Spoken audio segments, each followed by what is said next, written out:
prospects for EU-US trade relations, including possible EU countermeasures, in light of the ongoing negotiations for an agreement in principle, as well as President Trump's announcement over the weekend of 30% general tariffs on the EU from the 1st of August, which I must say member states find absolutely unacceptable and unjustified. We are committed to continuing working with the US on a negotiated outcome. It has to be a mutually beneficial agreement on terms that are acceptable to both sides. At the same time, we are prepared for all possible scenarios. If no satisfactory solutions can be found, the EU remains ready to react, and that includes robust and proportionate countermeasures if required. And there was a strong feeling in the room of unity, so this statement is a statement which unites all of us. We also discussed the EU's ongoing trade negotiations with other partners in a time of rising protectionism and geopolitical uncertainty. It is more important than ever that we in the EU do not turn our backs to the rest of the world, but quite doing the opposite. Instead, continue to seek new and alternative strategic partnerships and expand and diversify our trade relations. And this includes the agreements with Mercosur and Mexico that we need to get over the finishing line as soon and as possible. It will be a major priority for the Danish presidency and something we want to achieve before the end of the year. We also welcome the political agreement reached yesterday on a free trade agreement with Indonesia. And we have many more trade agreements in the pipeline, in Asia, among the Gulf countries and elsewhere. At today's meeting, ministers underlined the importance of accelerating the ongoing bilateral trade negotiations, where there are right now, unfortunately, question marks over the 13% of world trade, including the US. We must make even greater efforts to grow the 87% of trade with the rest of the world. And then finally, we also discussed China and our trade relations. In many, many ways, China remains an economic competitor and a systemic rival. But China is also a partner with whom we need to maintain and possibly even increase our cooperation. I look very much forward to welcoming trade ministers and the Commission to an informal meeting in Denmark in October. Well, we have to see whether we can postpone next meeting until October, but we plan for an informal meeting in October. But until then, I am assured that you, Maros, and your great team will continue your hard work promoting and protecting European trade investments. And as a presidency, we, of course, stand ready to convene the Council whenever needed. Thank you. Thank you, Minister. Commissioner, please. Thank you very much. Good afternoon from me as well. First, Lars, I would say that it's great to have a very experienced presidency in this challenging time and very experienced chair, as it was proved throughout our discussion today.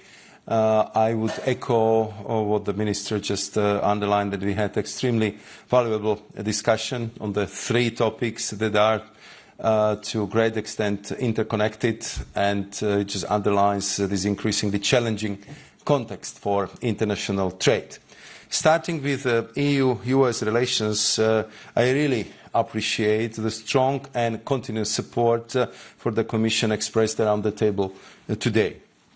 From day one, the EU has approached the talks with the United States in a good faith, constructively, and with a full intensity throughout.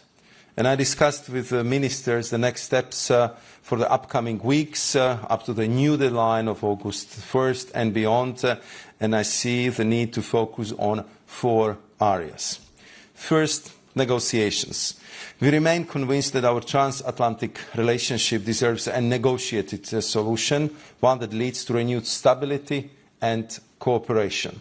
Later today, I will continue my engagement with my US counterparts. The EU, as you know very well, never walks away without genuine effort, especially considering the hard work invested, how close we find ourselves to making a deal, and the clear benefits of the negotiated solution. But as I have said before, it takes two hands to clap, hence the second strand, rebalancing measures. We must be prepared for all outcomes, including, if necessary, well-considered, proportionate measures to restore balance in our transatlantic relationship. Our rebalancing measures on steel and aluminium are suspended until early August, and today the Commission is sharing with the Member States the proposal for the second list of goods, accounting of some 72 billion euros worth of US imports. They will now have a chance to discuss it. This does not exhaust our toolbox, and every instrument remains on the table. Third, I see the value in open and ever closer channels of communication with our like-minded partners. Fourth, the EU is doubling down on efforts to open new markets, and we dedicated an entire session to the ongoing negotiations. This morning I highlighted one major milestone, our fresh political agreement in the negotiations with Indonesia, one of the world's largest economies. Our well-advanced negotiations with Thailand, the Philippines and Malaysia are other tangible examples of the EU's dedication to strengthen ties with Southeast Asia. We are in intensive negotiations with India, aiming to reach a commercially meaningful agreement by the end of this year, and I have personally engaged with my counterpart Piyush Goyal on more than 10 occasions, and I'm sure many more to come. Next week I will meet Minister Thani Al-Zeoudi to maintain the positive momentum in our negotiations with the United Arab Emirates.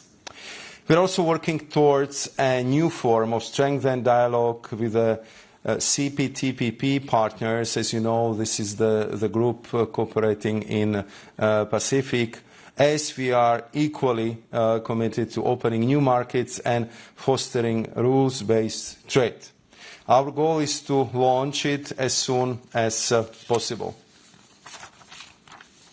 And one important piece of homework, and I would like to thank the Danish Presidency for being supportive to this effort, because we can do it only together, and this is to explore specific ways to shorten the time from the conclusion of trade and investment agreements to its actual implementation.